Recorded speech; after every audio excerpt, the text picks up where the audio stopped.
Bom dia, boa tarde ou boa noite, de acordo com a hora que você estiver assistindo esse vídeo. Eu me chamo Antônio Rian, eu sou estudante de Ciências Biológicas no campus Capitão Poço da UFRA, né?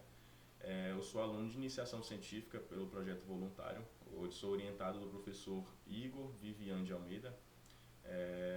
O nosso trabalho foi uma implantação da técnica para análise de micronúcleos em células da mucosa bucal humana no Laboratório de Ecologia e Conservação da Amazônia.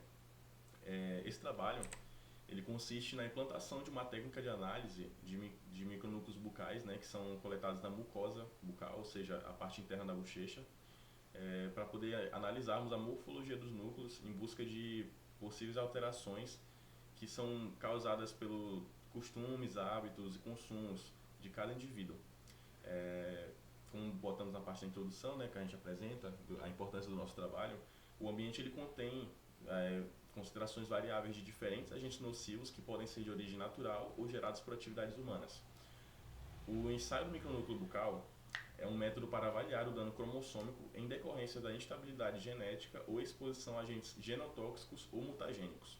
Ou seja, hoje em dia nós vivemos rodeados de costumes, hábitos, de consumos, de drogas, remédios, etc. e tal, e às vezes dispostos de forma ativa e passiva, né? E a gente não sabe como que aquilo está afetando a gente. E esse ensaio de micronúcleo, esse teste que a gente realiza, ele é uma maneira de quantificar, de analisar como que está sendo afetado por algumas coisas, de correlacionar alguns fatores com a sua possível saúde. Os micronúcleos eles são biomarcadores que se formam em decorrência de fragmentos cromossômicos que não são incorporados ao núcleo principal após a divisão celular, sendo considerado como preditivo para o risco de câncer. Ou seja, durante a divisão mitótica celular, ela acaba ocorrendo algum erro e algum fragmento cromossômico gera algum núcleo, gera uma forma nova de núcleo ou um núcleo que esteja fragmentado ou que esteja se decompondo e etc e tal. Algumas morfologias que nós podemos encontrar. O objetivo do nosso trabalho foi implantar essa técnica no laboratório, né, da UFRA e adaptar e adequar de acordo com a realidade que a universidade e o laboratório estavam dispostos a nos fornecer. Os materiais e métodos eu vou apresentar através dessas imagens, que é mais prático. Inicia-se com a lavagem da boca de um indivíduo, né, dos voluntários que nós utilizamos.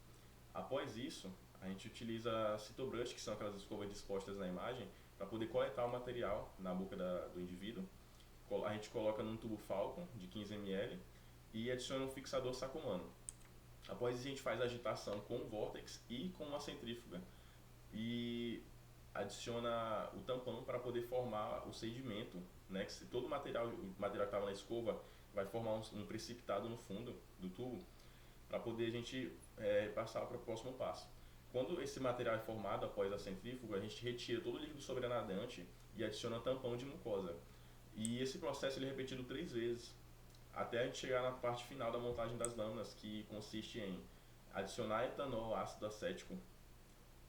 No caso, são 3 partes de etanol para uma parte de ácido acético nos tubos.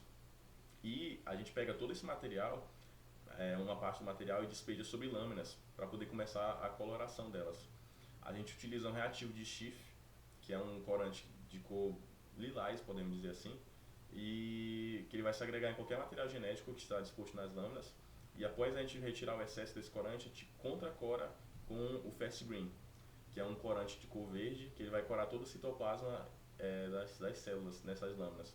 E após montar essas lâminas dessa maneira, a gente consegue observar elas sobre um microscópio. O teste é cego, então a gente não selecionou ninguém, a gente só pegou indivíduos que estavam dispostos a se voluntariar para trabalhar conosco. Essas são algumas morfologias que são dispostas a gente pode ter visto, né? A gente pode ver. São o broken egg, ou bud, a célula binucleada, e na esquerda tem um tecido agregado, que é o que a gente tenta não ter, a gente precisa separar todo o material. O objetivo do trabalho foi adaptar e padronizar a técnica, né? E foi possível realizar ele. Essa é a tabela, a gente tem a tabela dos nossos dados, né, que a gente contabilizou, a gente tem a média, o desvio padrão e a frequência de cada morfologia. A conclusão do estudo foi que foi um sucesso a implantação dessa técnica e é possível realizar posteriormente mais trabalhos utilizando essa técnica no laboratório da UFRA. As nossas referências são essas E eu agradeço todos os órgãos que foram responsáveis pela minha bolsa e o meu professor.